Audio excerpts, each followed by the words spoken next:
Welcome, everybody. Anybody here for the first time tonight? Welcome.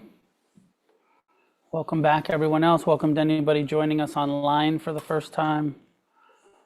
I'd like to invite everybody online to unmute yourselves as long as you're not in a loud place, because I'm gonna, rather than doing the small groups, we're gonna do a little creepy group exercise. And tonight's topic is the second noble truth, the cause of all human suffering. The Buddhist word is tanha. Tanha translates most directly as unquenchable thirst. Often we just simplify it as craving. Craving causes suffering.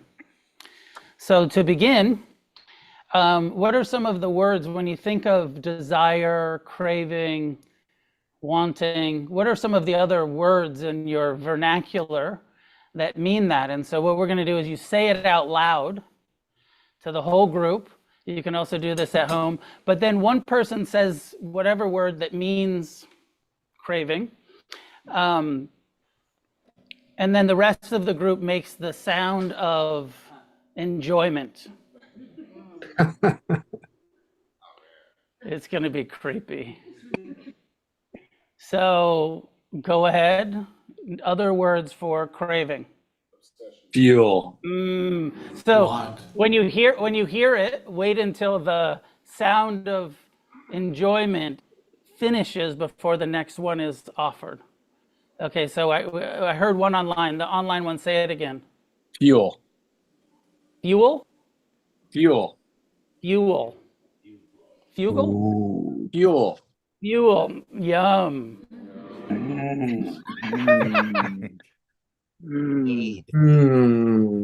Wanting. Ooh. Yeah. Hungry. Hungry. Your only sound of satisfaction?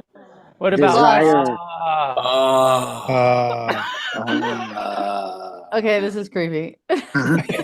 Somebody up front said to-do list.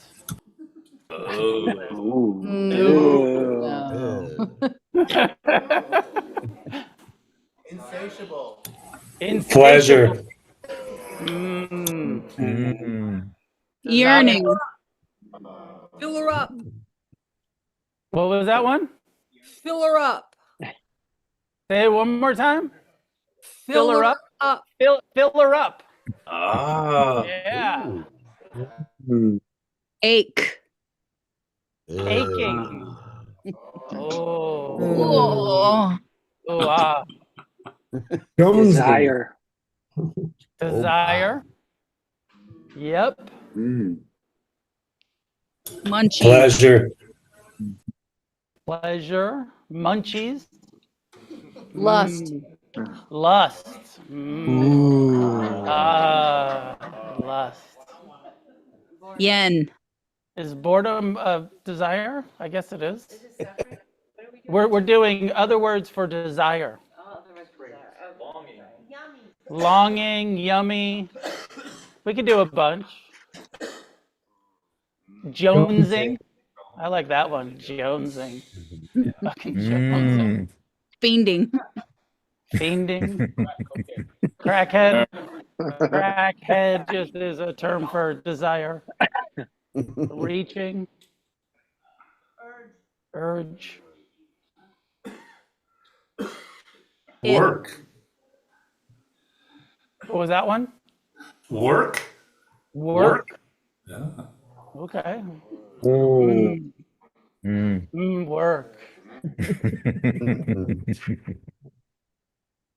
Weakness.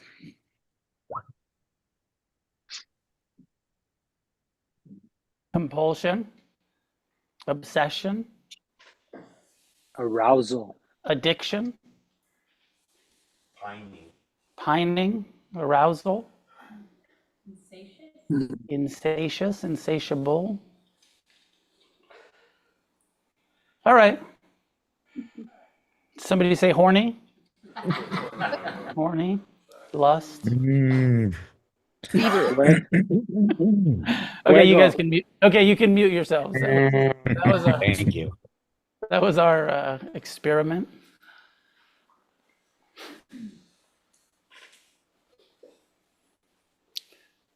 I'll do a guided meditation, but during the meditation, keep a awareness of how, if there's any sense of unhappiness, any sense of lack of ease or peace,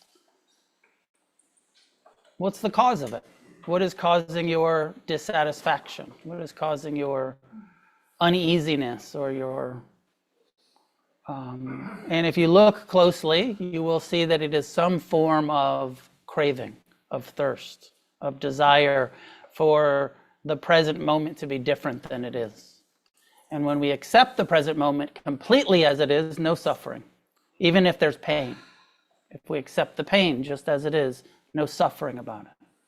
So we'll talk about this more clearly after we meditate, but first we'll have a period of 30 minutes of sitting meditation. So find a way to sit upright, relaxed.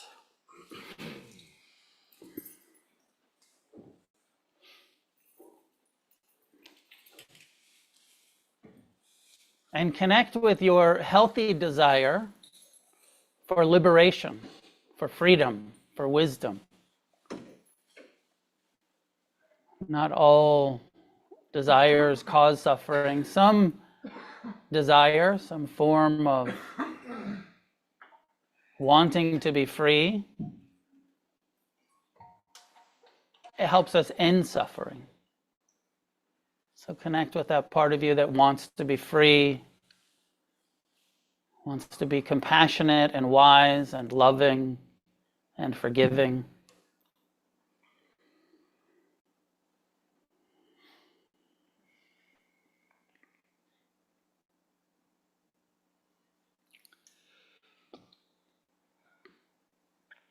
And it's useful to relax tension that may be held in the face, relax the brow, the jaw, the shoulders, the heart, the belly.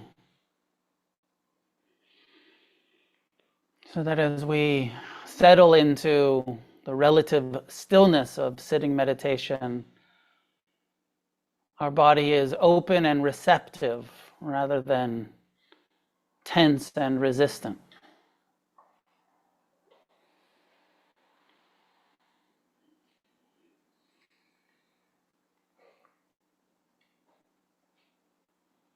Spending the first few minutes with mindfulness of the breath, present time, non-judgmental, kind awareness of the sensations that the breath creates as the body breathes all by itself, its own natural rhythm, no need to control the breath.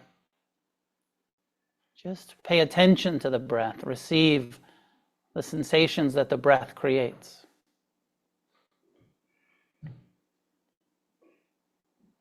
Let everything else go. Let go of the past, let go of the future. As much as you can, give your full attention to the body sitting, breathing.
Simple initial task, kind awareness of the sensations of the breath, ignoring the mind's tendency to think about the future and the past. Keep coming back to the breath over and over.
Each time you find yourself involved in a thought, just put the words let go in your mind. Let go of that thought. Let go and return to the breath.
If you're new to this practice, you can stay with the breath, primary object. Just learning to ignore your mind is so beneficial.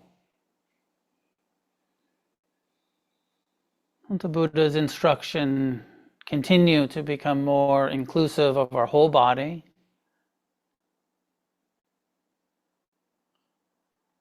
Mindfulness of this body as the four elements, the air element experienced with each breath,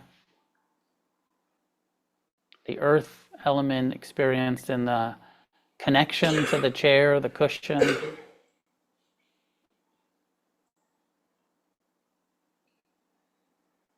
the temperature, heat element, this warm body that we live in.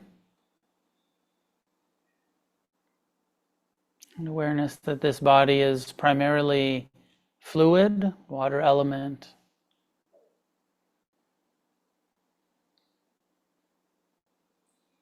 This hot bag of water, hot water body.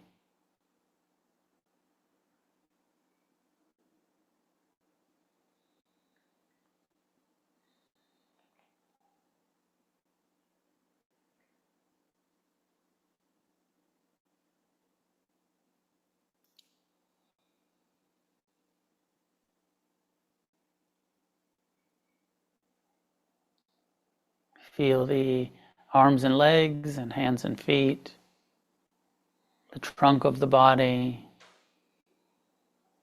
front and back, head, neck and face, this physical form, mindfulness of the body.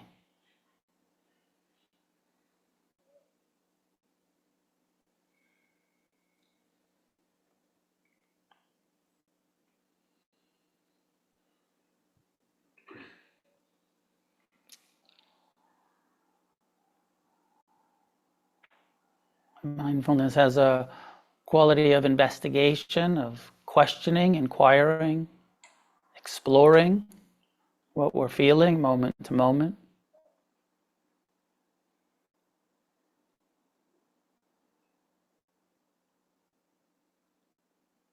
In particular, looking at the impermanent nature of sensation, how sensation is constantly changing.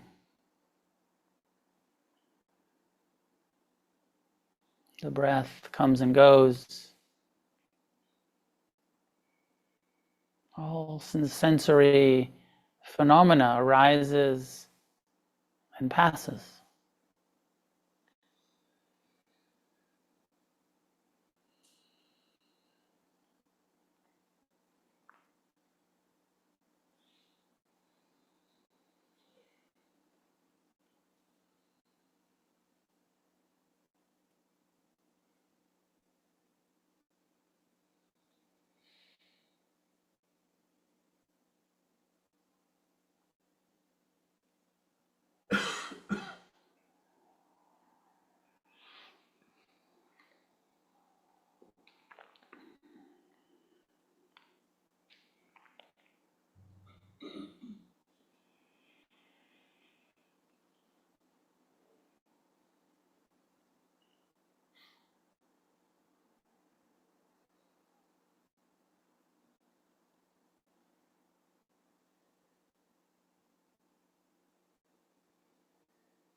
The next instruction is to identify the feeling tone of pleasant or unpleasant or neutral in the body? What parts of your body are experiencing pleasure right now?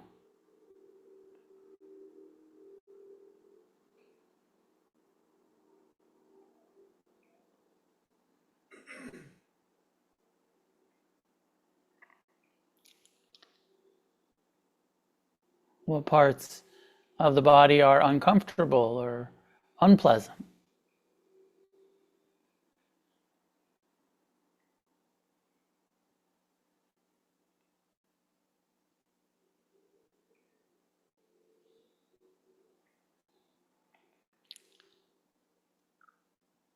As well as what is often the majority of the body's experience, which is neutrality, neither pleasant nor unpleasant.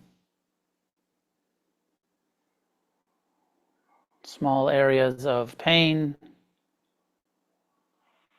areas of pleasure, mostly neutral, neither pleasant nor unpleasant.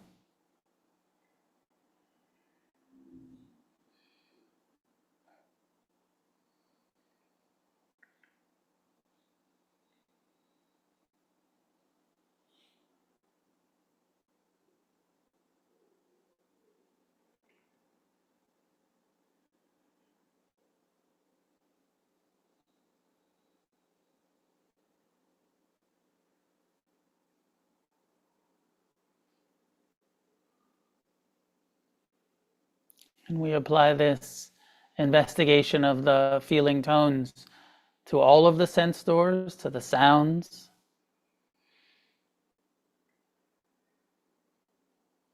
What's your perception of the sounds, my voice coming and going, the traffic,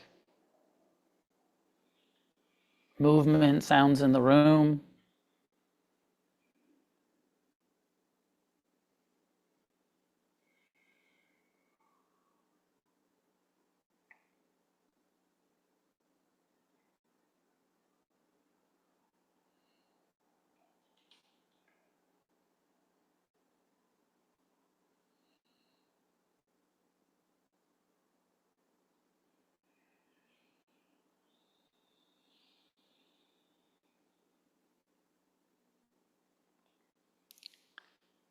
Rather than ignoring the mind, include thoughts arising and passing through awareness in your mind. Plans and memories, hopes and fears, desires, cravings, judgments, resentments. Observe your mind. Include it in your meditation.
Remember to let go when you see the mind clinging and craving,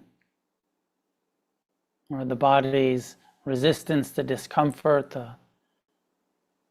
desire for a pleasant sensation in the body.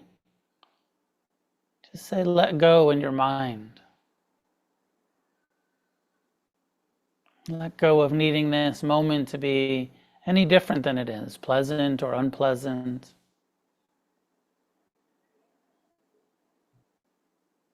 Let go of needing your mind to be any different than it is, whether it's tranquil and concentrated or anxious, distracted.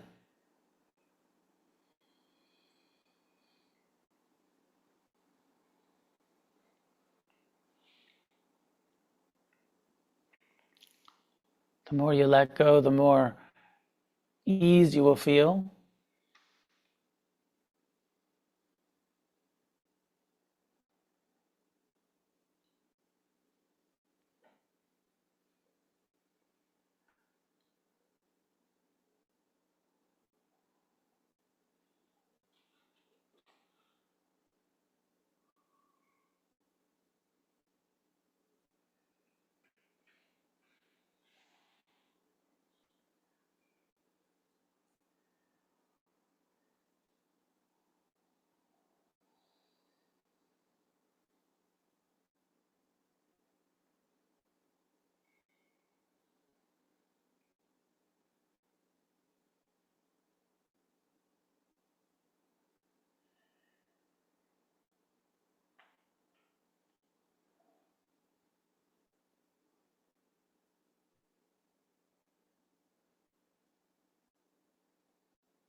It's useful after a formal sitting meditation period to reflect, to remember, to contemplate what just happened,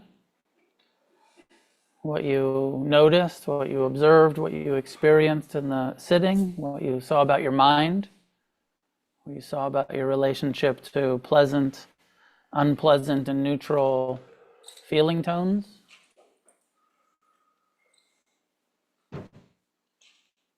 How it was to try to let go.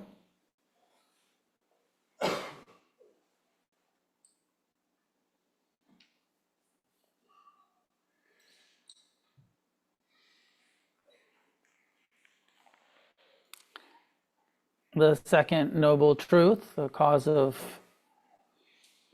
all of our unhappiness, all of our suffering, is craving, tanha, thirst. The solution is relinquishing, letting go.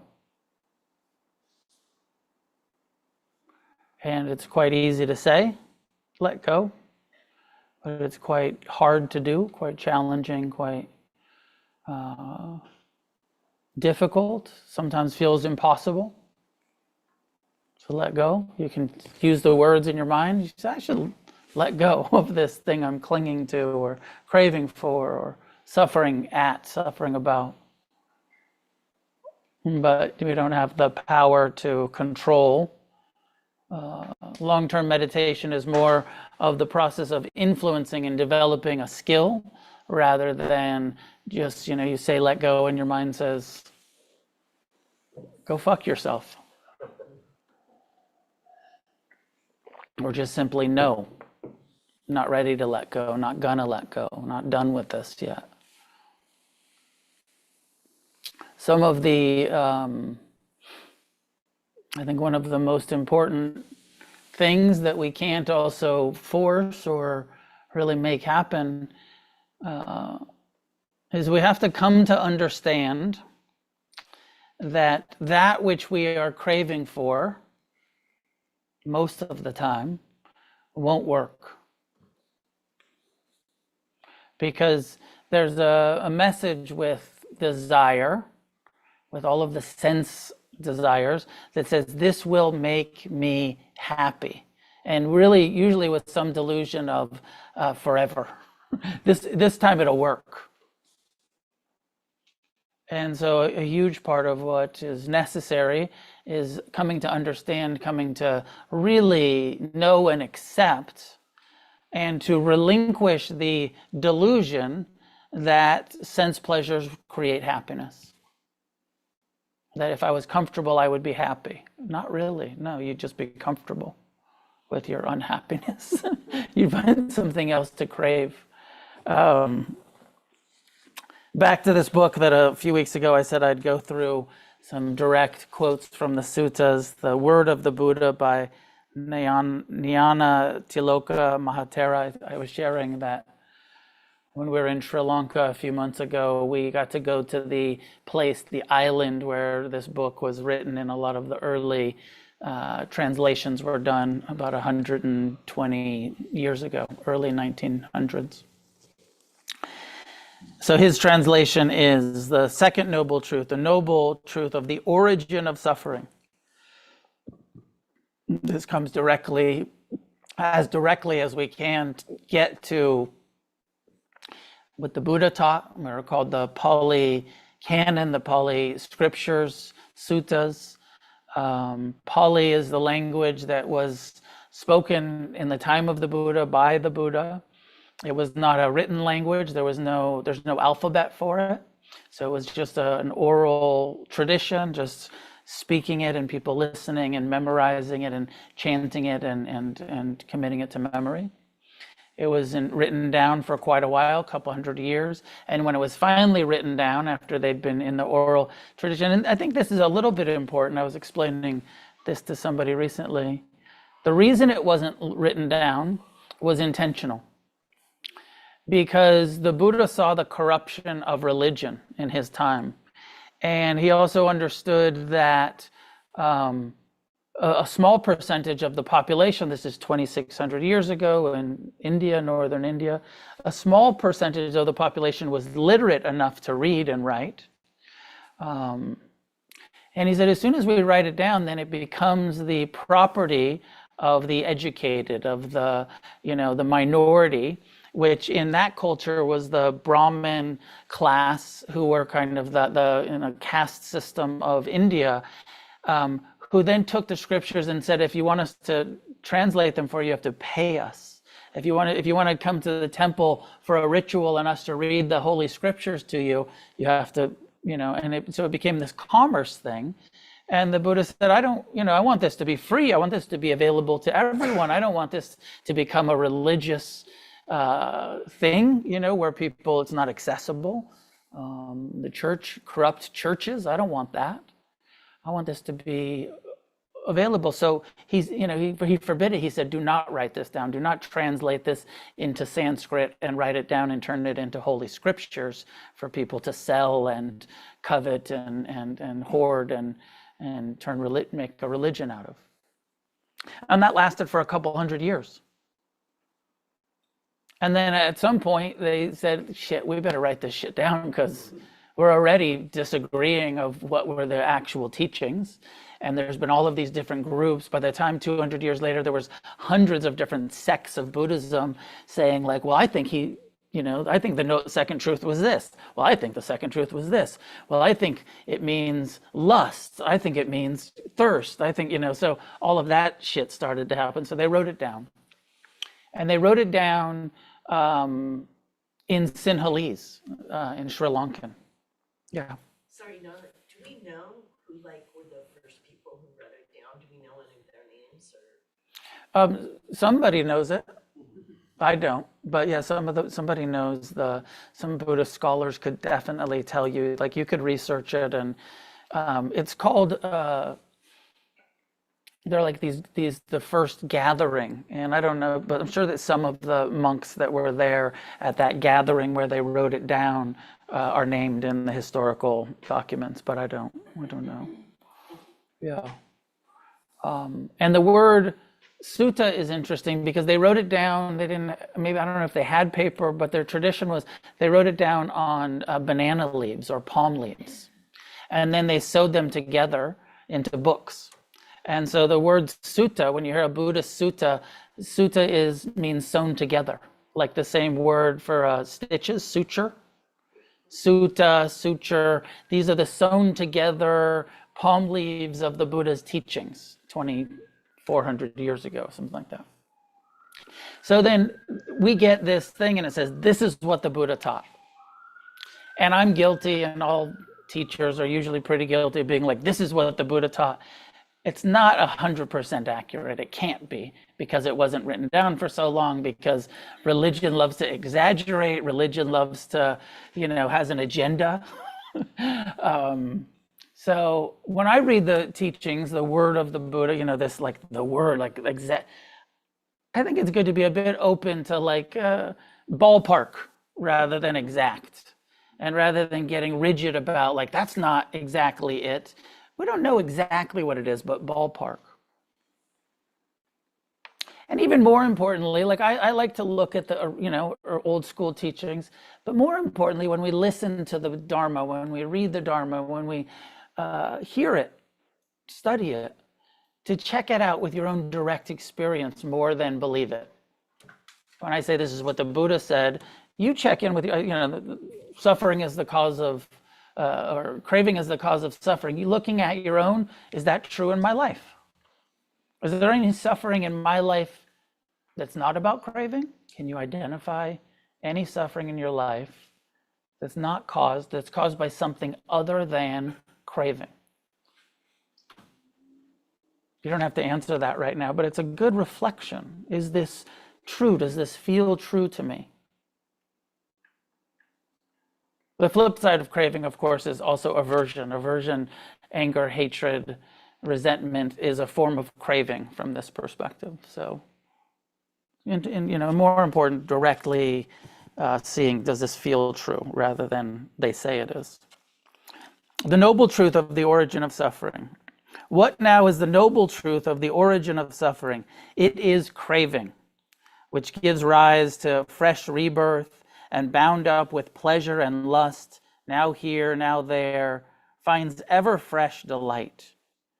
There is sensual craving, kama tanha, and so that's, I feel like, mostly what I end up talking about and reflecting on, which is the craving for pleasure, sense pleasures. I want to see pleasant things. I want to hear pleasant things. I want to smell. I want everything that I eat to be pleasant. I want my body to be comfortable and pleasant. I want my surroundings to be just right, not too hot, not too cold. I want, we live in California. We want the weather to be good all of the time. Sense pleasures. And maybe before I go on, I do think it's important to reflect on craving, tanha. We used all those words. Sometimes, and I don't love it when it's done this way, sometimes this is translated not as craving, but as desire is the cause of suffering. Now, as I said, the solution is letting go, is relinquishing. I think we have to make a distinction. For me, the only way I can fully get my mind around the end of the cause of suffering is that there has to be a difference between wanting and craving, or desire and lust. And as I said at the beginning of the meditation, there are some places where the Buddha talks about the healthy desires. Not all desire causes suffering. Maybe even sometimes there's a passionate, almost craving for liberation, for healing, for freedom, that motivates us to get on the meditation cushion, to come to class, to go on a meditation retreat, to practice renunciation, that there is a kind of a drive in us that it is, I don't know, I've seen it in myself, certainly as craving at times, to get enlightened. I really fucking want to get free. I really want to develop wisdom. In a simple way, I would say the distinction is wanting. And the difference between wanting and craving is, wanting is you take it or leave it. I want a lot of things that I know I'm not going to get, and I'm okay with it. Craving feels more like that internal message that says I have to have it. I can't be happy until I get it. I need it. And that delusion that I was talking about earlier that says, and it'll work, it'll make me happy.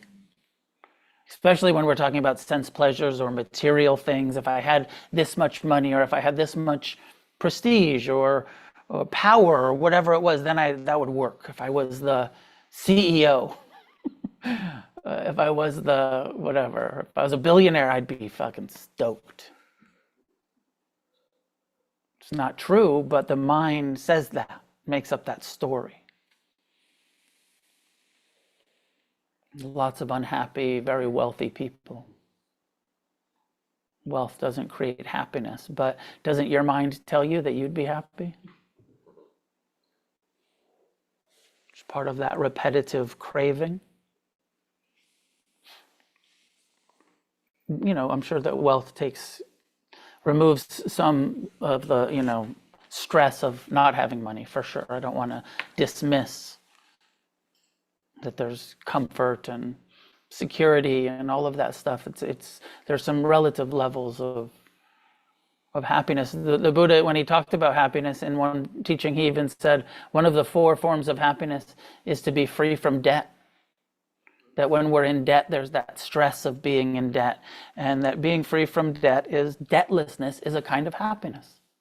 It is a relief to finally pay off those fucking student loans, or to pay off your mortgage, or your whatever it is, your credit cards. There is a relative level of, that feels good to not be in debt. maybe a lot of us, I think a lot of people live their whole life without experiencing that.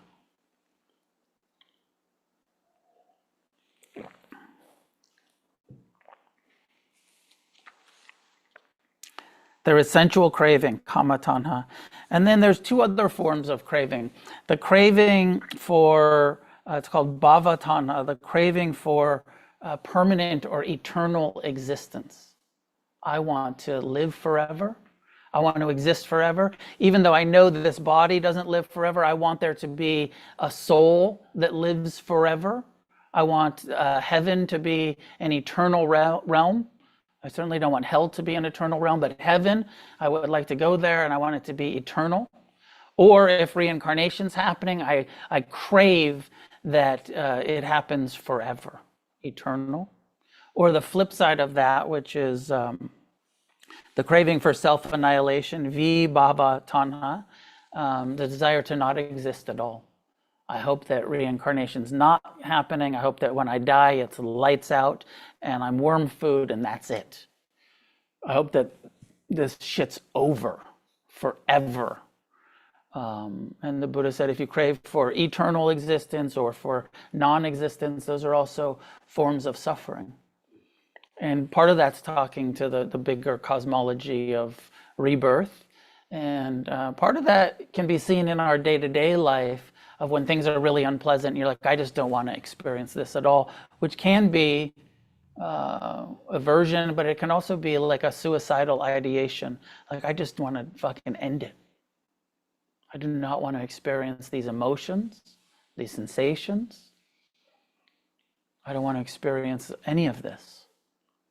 Or when life is really pleasant, that eternal, like, I hope this shit lasts forever. When you're falling in love, when you're, having some really pleasant experience, then that part of you that's like, I want this to last forever. Pleasant stuff, forever. Unpleasant stuff, never. Hope this shit ends.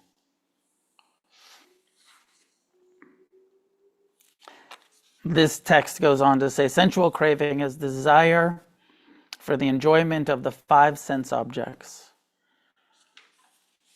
Hearing, seeing, smelling, tasting, hearing, sensation, body, touch, the five sense doors. We want to hear, see, smell, taste, feel pleasant. Now, wouldn't be a problem if we were able to create pleasure all of the time, but it's impossible. We all know that. A whole bunch of us became drug addicts trying to create pleasure all of the time and avoid pain all of the time. And it's impossible. No matter how much drugs you have, you're going to come down. And that repetitive craving is insatiable, no matter how much you get. You can't stay avoidant of pain. Pain is unavoidable.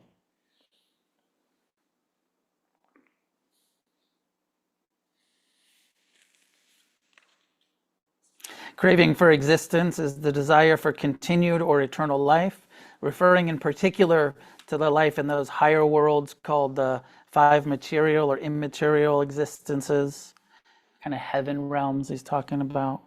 It's closely connected with the so-called eternity belief, the belief in an absolute eternal self persisting independently of our body.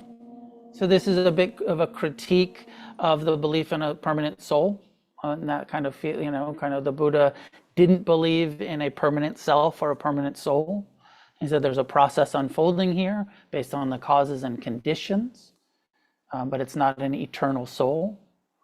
And if you want that to be true, you might be quite disappointed, even though you've been told that and you liked the idea of forever existence.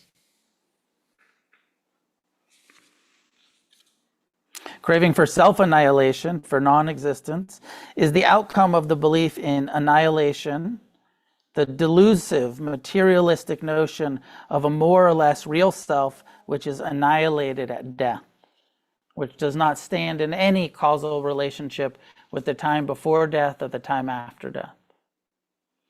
But where does this craving arise and take root? Wherever in the world there are delightful and pleasurable things, where does craving, suffering take root? Anywhere that there's pleasant things, that craving takes root. This craving arises and takes root in the eye, in the ear, in the nose, in the tongue, in the body, and the mind are delightful and pleasurable. There is craving arising and taking root. Visual objects, sounds, smells, taste, bodily impressions, the mind objects are delightful and pleasurable. There is craving arising and taking root. Consciousness, sense impressions, feelings born of sense impressions, perception, will, craving, thinking, reflecting are delighting and pleasurable. There, this craving arises and takes root. This is called the noble truth of the origin of suffering. Some of the language is a little bit archaic, but you get the picture. We live in a body that craves. Now, I don't know about you, but when I contemplate this and reflect on it and teach it and study it, I get this relief. I know some people hear this and be like, oh, this sounds like a bummer. But the way that I hear it is what's being taught is that it's not your fault. It's normalizing the human condition. It's not your fault that you crave sense pleasures. It's not your fault that your mind craves sense pleasures. It's not your fault that your body craves sense pleasures. There's not a personal agenda. It's not because you're unethical. It's not because you're a sinner. It's not because you're any of those things. It's just this normalizing statement of here we are in a craving system, and it creates suffering for us. And there's an intervention possible. The third noble truth, which I'll talk a bit more about next week, it's possible to end suffering. Letting go, even just in our simple reflection tonight in meditation, let go. What happens when you are attached to something, craving for something, and you let it go? Imagine getting better and better and better at accepting life on life's terms, of letting go of that which is pleasant, of breaking the idea, the delusional idea that happiness exists somewhere in the future, or that there's some destination, some sense pleasure that will work. Letting go of that idea. Wow, how content would I be if I stopped looking outside of myself to the world, to the pleasure-producing sense doors for the source of happiness, and I realized that that which I was looking for is in itself, the awareness is capable of happiness, of ease, not based on any sense pleasure, not based on any material gain, not based on any external conditions being different than they are. I know I've been suffering a little bit lately, and I know it's probably common in our community, and identifying it as the craving for this world to be different than it is. Craving for there to be no racism, no oppression, no ICE, no corrupt political, and identifying it, the healthy desire out of compassion, wanting justice, wanting equality, wanting people to be safe, wanting people to be treated with kindness and respect, and all of these, just common, basic, common sense things, wanting that. But then I see myself cross over from wanting, a healthy wanting, a compassionate wanting, to craving and stress and judgment and fear and anger. And you can see that moment when we cross over to, I need this shit to be different than it is. I am unhappy because I can't accept the way things are. Now, acceptance is a fucking tough. Acceptance isn't complacency. It's not doing something, not getting politically active, not protesting, not speaking out, not doing what we can do. But acceptance is just not being in denial. This is the way it is. It's not denying it, accepting this is the way, this is the world we live in. And from a Buddhist perspective, this is samsara, this is a world of greed and hatred and delusion and oppression. And this is, the Buddha was talking about in his generation, he was like, this generation of humans that are so racist and so sexist and so ignorant, so fueled by greed, so fueled by hatred. And we look at it, we look at our world and be like, well, this is really, it's getting worse. And it's hard to say. I'm no scholar, I'm no historian. In some ways, it looks like the world's getting better, more equality for more people, in most areas than, hundreds of years ago or thousands of years ago, some ways. But certainly, ignorance continues. And it was part of the Buddha's teaching was he said, this is always going to be a realm of ignorance. Don't expect the world to not be ignorant and filled with greed and hatred and delusion. You'll suffer if you need this world to be different than it is.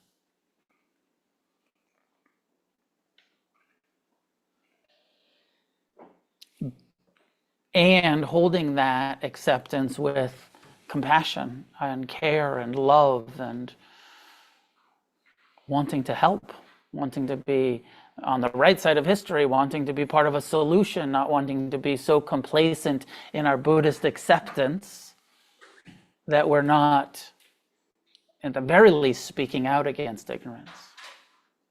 And in some ways, acting out against ignorance.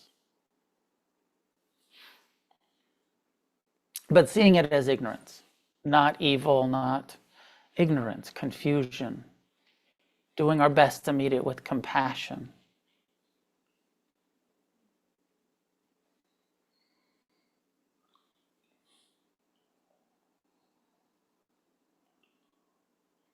And when we're suffering about it, taking responsibility for our suffering.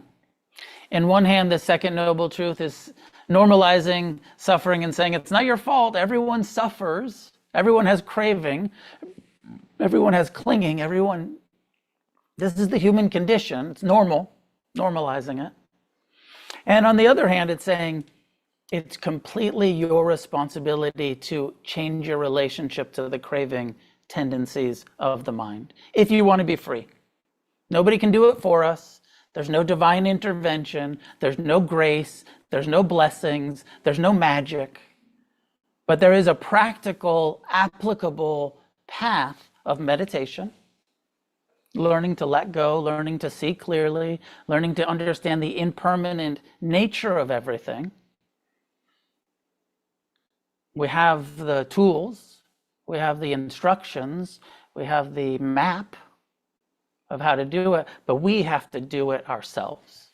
We can support each other, we can encourage each other, we can try to inspire each other to do it, but we can't make anybody but ourselves have a wise, compassionate understanding of reality. No matter how much we protest against ignorance, our protests aren't going to end their ignorance. I still think we should protest, but with a realistic idea that it's not going to end other people's ignorance. It's an important show of force, more important to, I believe personally, it's important to be active and to not, look like it's all okay. It's fucking not okay. but with a realistic understanding of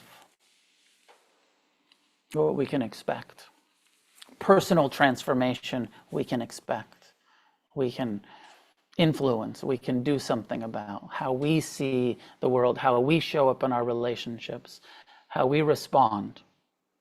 We have some free will about that. Ending other people's racist, confused, ignorant views and opinions.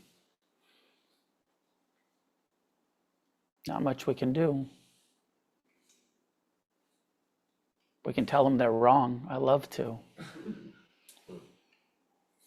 It doesn't work that well. I've never convinced anybody to no longer be ignorant.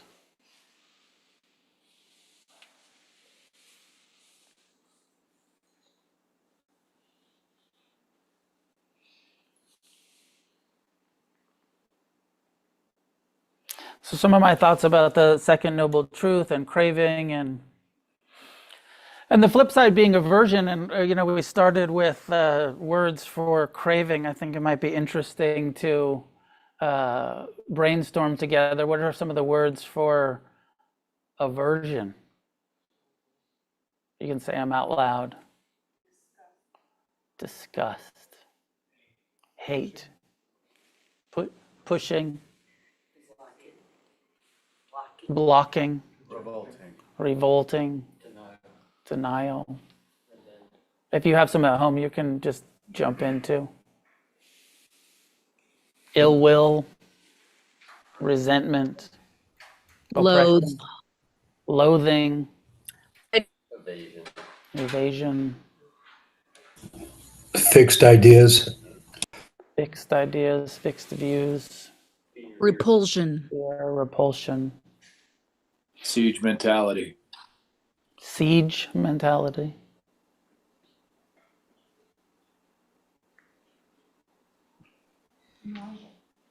Nausea. It's gross. The Dharma offers us tools to apply directly.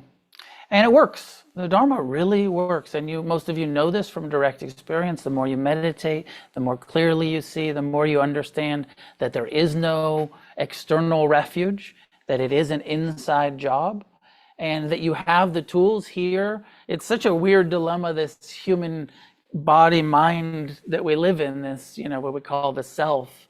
All of the causes of suffering are right here in you, in me, in us.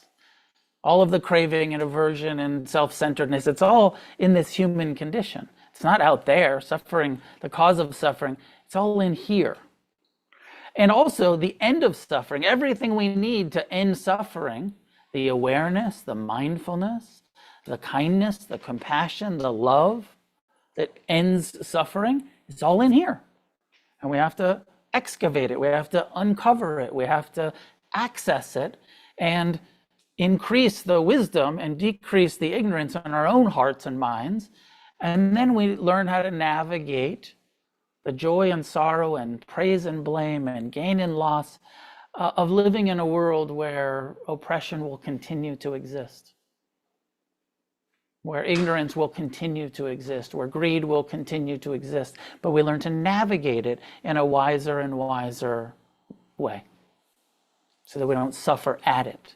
And that we're truly part of the solution. We're truly on the right side of history, not just I'm fucking outraged at injustice, but I'm compassionate towards the ignorance in this world that creates injustice. Compassionately engaged in creating a positive change, not just complacently, spiritually bypassing it. So I'll leave it there for tonight and open to conversation. Any questions, aspects of this that you'd like to discuss? Please. Yeah, I was just thinking about craving, which is like the beginning of that is just like the state of dissatisfaction. And I was, I'll shut up. is it a delusion to think that satisfaction is possible in this lifetime, or is the solution to that is just to observe the nature of the process and have acceptance of the way that it is to be a human in this lifetime, that there will always be some state of dissatisfaction? I think you have to look a little bit more at what is our idea of satisfaction. And what would that look like? What would that consist of?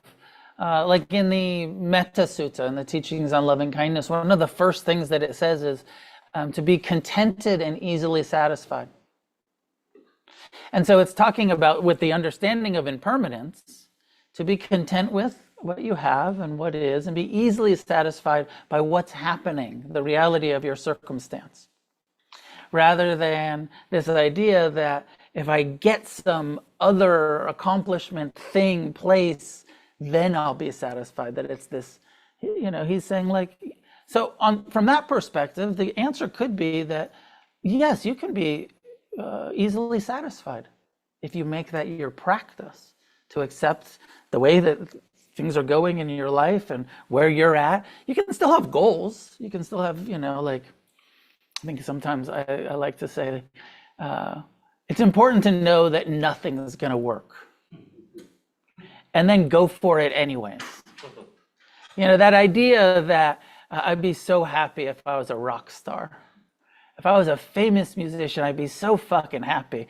And it's a delusion, like most of the famous musicians probably aren't all that happy. Some of them are like, well, this is fucking great. But all of the stress that comes with it and isolation that happens once you really become famous, and, people are kind of always, you no longer have the sort of ability to be part of the community because you're now outside of it, because of fame does that to people. And so you can go for it. You can do all of the things that you want to do, but with the wisdom of, I know it's not going to really work, but I'm going to do it anyways. I still would like to be very successful in my field.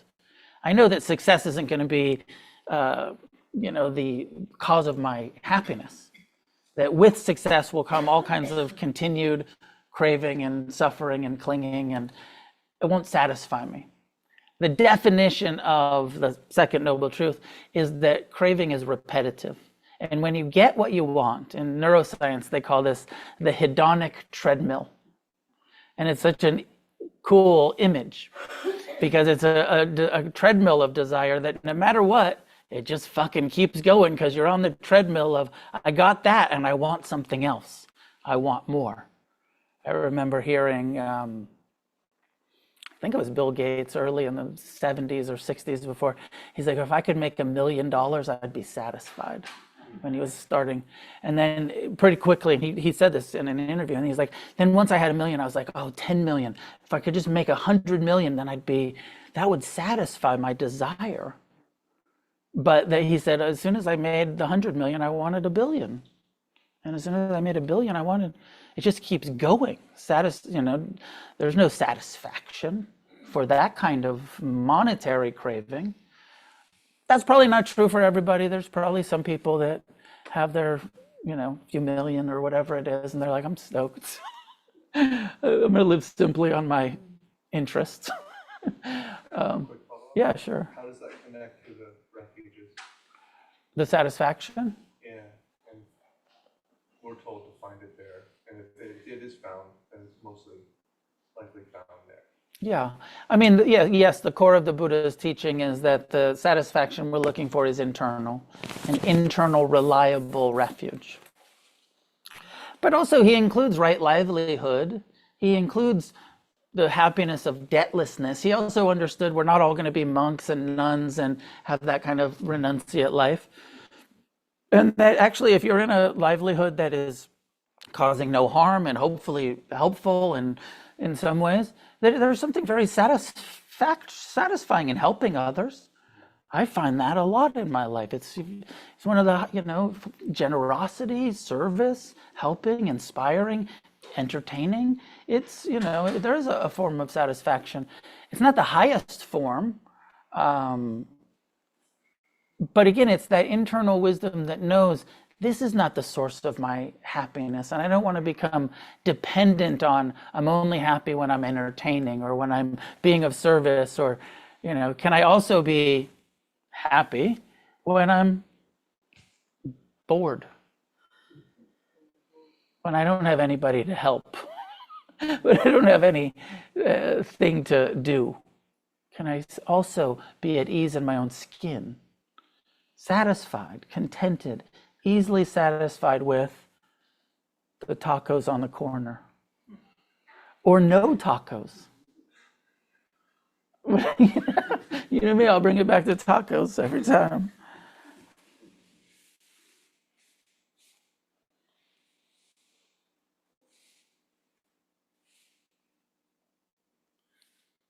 If anybody at home has a question, comment, thought, you can raise your hand. I'll call on you.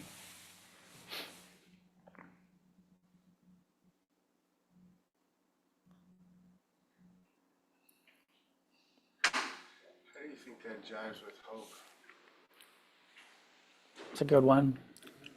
Isn't hope kind of a version to what he got then?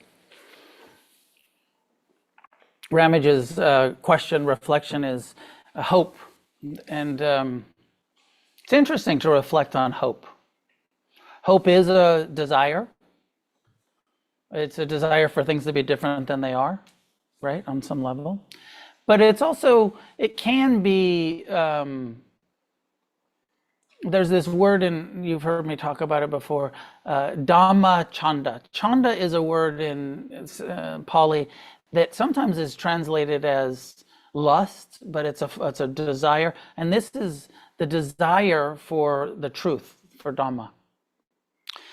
And I feel like hope can be a part of Dhammachanda. Why do I meditate? Because I have hope that it'll help. And I have the desire to do positive things that will help end my suffering. So sometimes there's a place, I believe there's a place for hope.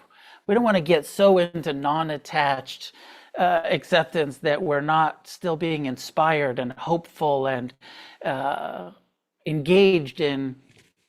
I do a lot of things that I do in my life is because I hope that they will lead to some wisdom, lead to some understanding, lead to some. I hope that reading this book will. It's a healthy desire. So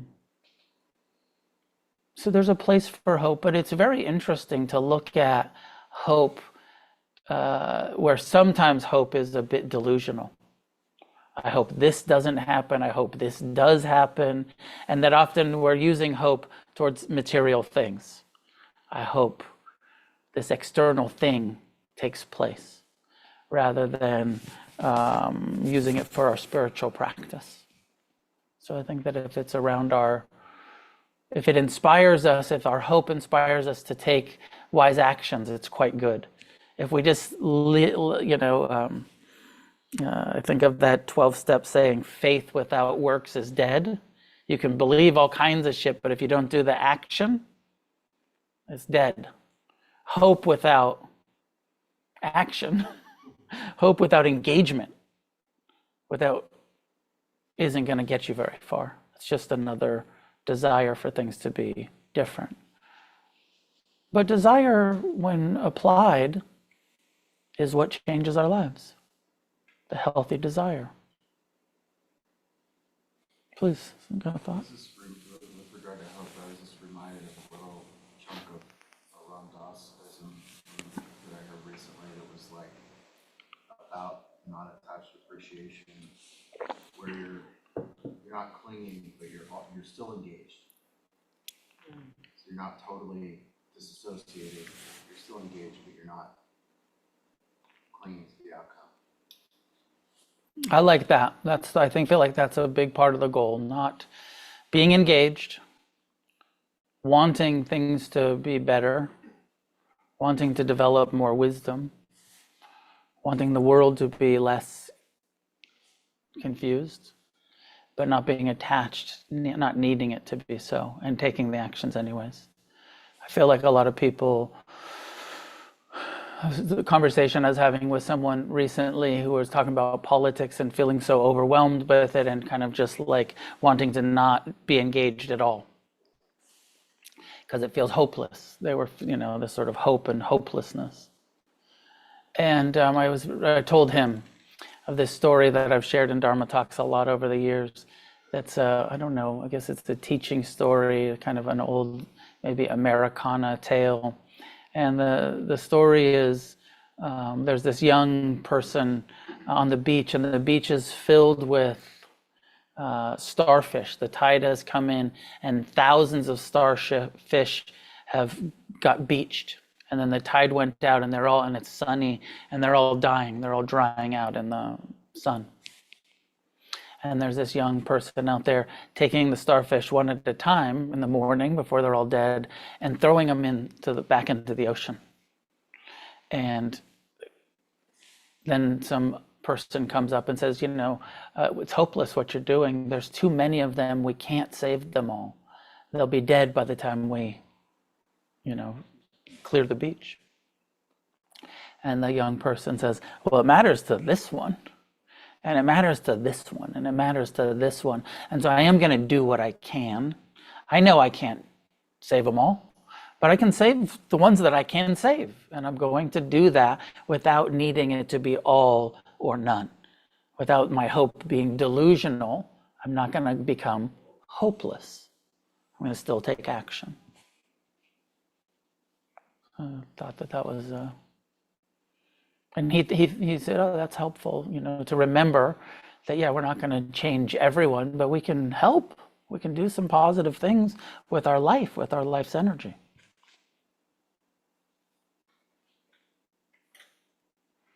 So we'll leave it there for tonight.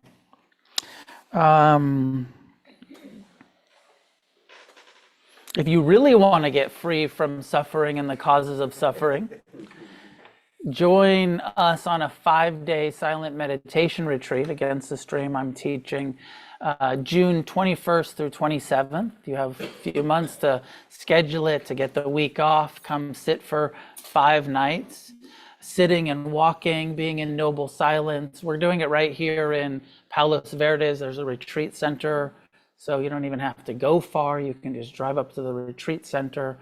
5-night silent retreat. It's open for registration. You're all invited. Even if you're new to meditation, you can sit for a week. I started doing retreats when I was 19 years old, just a couple of less than 2 years out of juvie, and within I think I did a 3-day retreat, and then I did 5-day retreats in my early 20s.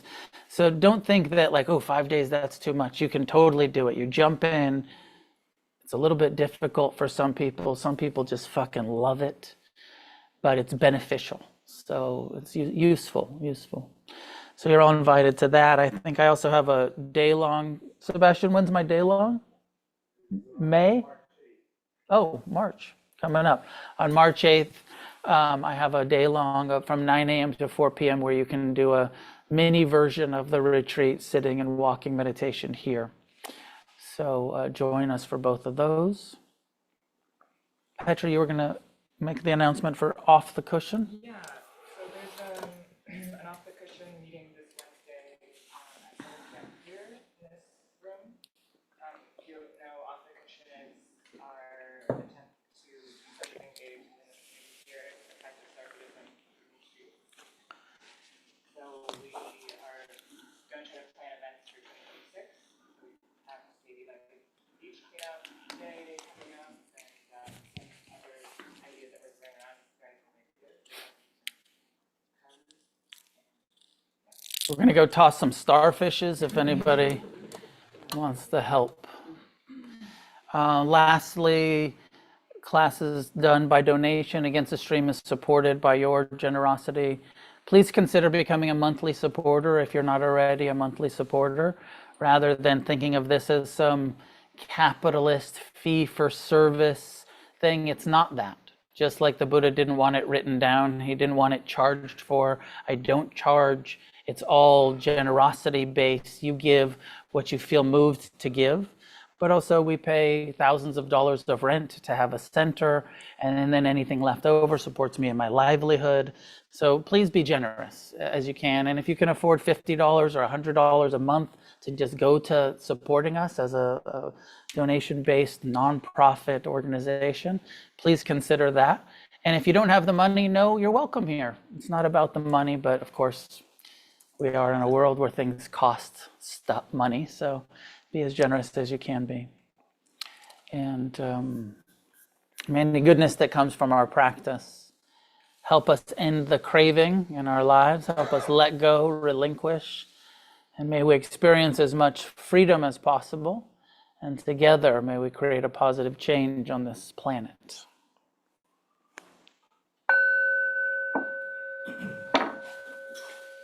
So Sebastian also wanted me to remind everybody that this cool Refuge Recovery t-shirt I have on tonight is for sale, as well as the other things. So that's a good way to support the center too. Buy some merch you don't need. Another black t-shirt.